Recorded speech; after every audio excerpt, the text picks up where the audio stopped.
Question number 3. Our last question comes from PJTV member Tyler H., who writes, what aspect of the culture, movies, music, books, etc., do you think holds the best hope for conservatism? I think it's video games. I think it's video games. I think things like Call of Duty and Medal of Honor and so on, which basically glorify our military, glorifies them for the reason they should be glorified. I've been playing video games since I've been playing video games since high school, junior high, where we played a Star Trek game on a printer that didn't have a monitor. So I've been playing video games for a long time.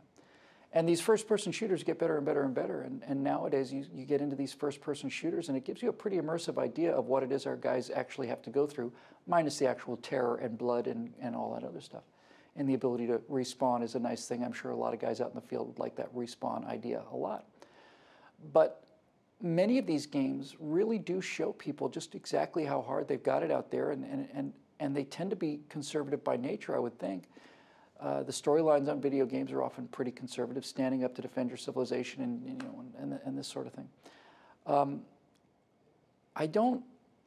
It's funny how movies can be, the power of movies is that you get a message, you don't know you're getting a message. You sit in a room and your disbelief falls away, the willing suspension of disbelief. So I'll believe that, that this guy, I'll believe in a flying aircraft carrier if I'm watching Avengers, right? A flying aircraft carrier, sure, why not?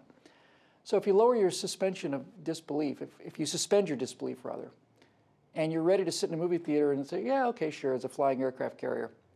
What other stuff are you willing to admit into your brain that you would not admit into your brain under normal, rational conditions? So the movies are far and away the most powerful influence on how people vote. And I've only since the last election gotten the vague sense that conservatives out there, people who've written lots and lots of checks to the RNC and Heritage Foundation and Karl Rove and all this, is beginning to slowly dawn on them, I think, that all of these hundreds of millions of dollars that have been spent on conservative causes haven't bought them anything, haven't bought them victory, haven't bought them any closer to victory.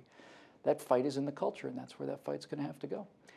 Anyway, I think that's pretty much it for today.